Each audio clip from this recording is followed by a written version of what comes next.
क्योंकि वे सरकारें आपके वोटों की भी कोई परवाह नहीं करते। उन्होंने दो बातें तय कर रखी है। पहली बात, अगर चुनाव होगा 24 में, केंद्र का जो लोकसभा का चुनाव होता है, वो अगर चुनाव, पहली बात तो होगा ही नहीं, ये हम पहले ही कह चुके हैं, उन्होंने भी कह दिया, कई बार डिक्लेयर हो चुका है। उन्होंने कई लोगों से स्टेटमेंट भी दिला दिए हैं कि नरेंद्र मोदी जी को 10 साल के लिए एक्सटेंड किया जाए, और जो पार्लियामेंट अभी है उसी को, तो जो सांसद अभी हैं वो तो चाहेंगे ही, उनके समर्थक भी चाहेंगे अच्छा है चुनाव नहीं हो, और ये कह देंगे कि चुनाव में बहुत खर्चा होता है, इसलिए खर्चे से बचाने के लिए इसको जो चुनाव न हो और एक्सटेंड कर लिया जाए सरकार को। अच्छी सरकार है, देशभक्त सरकार है, राष्ट्रभक्त सरकार है, तो ऐसा करके वो करने का प्रयास करेंगे। तो पहली बात तो चुनाव होगा नहीं, और अगर चुनाव होगा तो निश्चित तौर पे चुनाव अगर होगा तो ईवीएम से ही होगा, ये बात भी पक्की है। क्योंकि हम ईवीएम मशीन को रोकने का प्रयास कर रहे थे लोकसभा में और विधानसभाओं में, लेकिन उन लोगों ने तो अब उसको पंचायत के चुनाव में भी डाल दिया।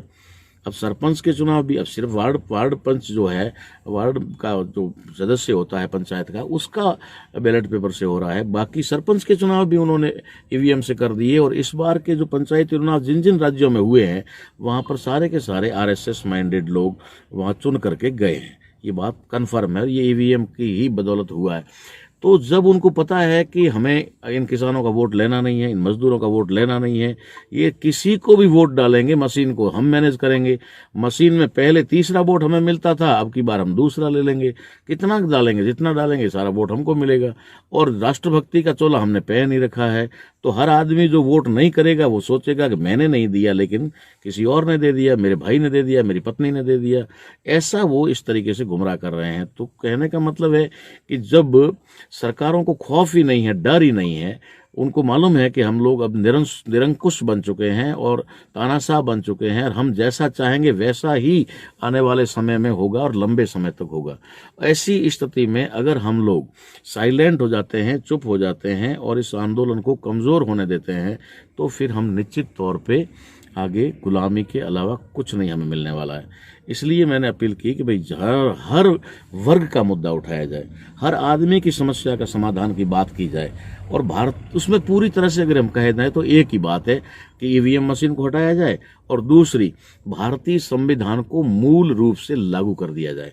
जितने भी बदलाव, अमेंडमेंट आज तक हुए हैं, उन सबको खारिज करें, निरस्त करें, ठीक है ना। और तुम नहीं करोगे, तुम सरकार से हट जाओ, हम करेंगे, ठीक है ना। जो सरकार में नए लोग चुन करके जाएंगे वो करेंगे, तुम नहीं करो कोई बात नहीं, हमें पता है बेशक तुम करोगे नहीं, तो तुम्हें हटा करके, तो हटाने की कार्रवाई कैसे होगी?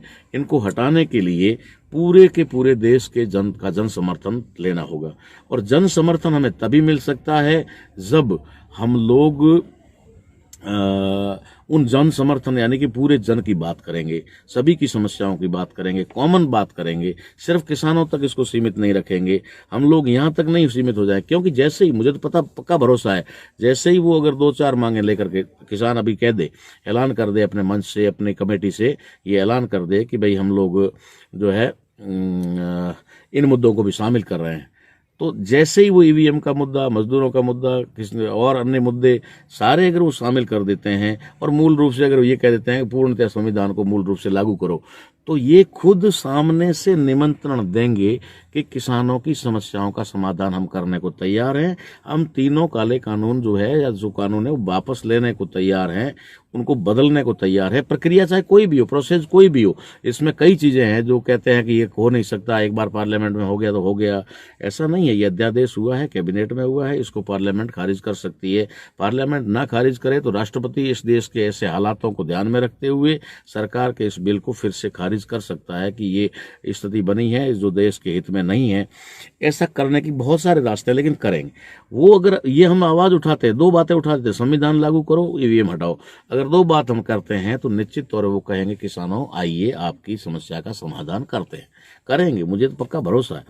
अब मैं बताना चाह रहा हूं आपको कि उन्होंने जिस तरीके से अलगाववाद करने की कोशिश की है, अभी भी हमारे नेता भी अलगाववाद में विश्वास रख रहे हैं, उनमें भी कुछ जातियों के, कुछ विशेष वर्गों के, कुछ विशेष संगठनों के लोग ही अपने आप को इस आंदोलन का हिस्सा मानते हैं और सीमित रखना चाहते हैं। उसको अभी जो है ब्रॉड लेवल पे कह सकते हैं नहीं बनाना चाहते, नेशनल लेवल का नहीं बनाना चाहते हैं, राष्ट्रीय स्तर का नहीं बनाना चाहते हैं।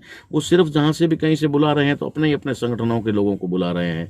कोई ऐसा आह्वान अब तक नहीं हुआ है कि भाई आम आदमी इसको संगठन का आंदोलन का हिस्सा बने और उनकी समस्याओं का समाधान की आवाज़ भी हम उठाएंगे। आवाज़ उठाओगे तभी तो आएगा ना, आवाज़ नहीं उठाओगे क्यों आएगा। तो इस तरीके से वो विभाजन का जो उनका फॉर्मूला है वो विभाजन का फॉर्मूला अपना रहे हैं।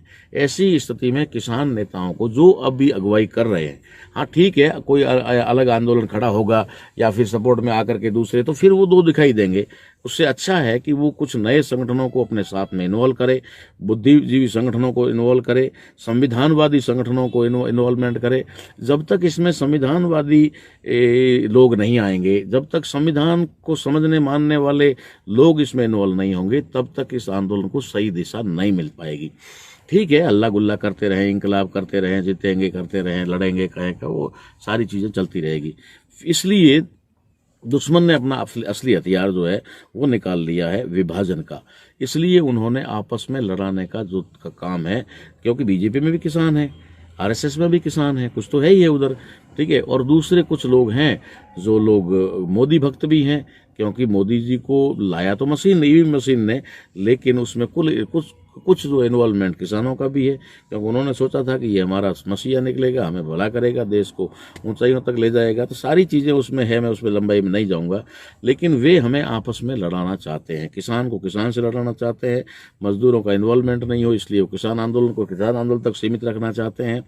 ये तमाम चीज़ें जो है हमें देखने को मिल रही है। इसलिए हम लोग आपको समझाना चाहते हैं इस मैसेज के माध्यम से, जितना ये ज़्यादा से ज़्यादा शेयर होगा, जितना पूरे देश में जाएगा, इससे एक बहुत बड़ा इस आंदोलन को दिशा मिलने वाली है।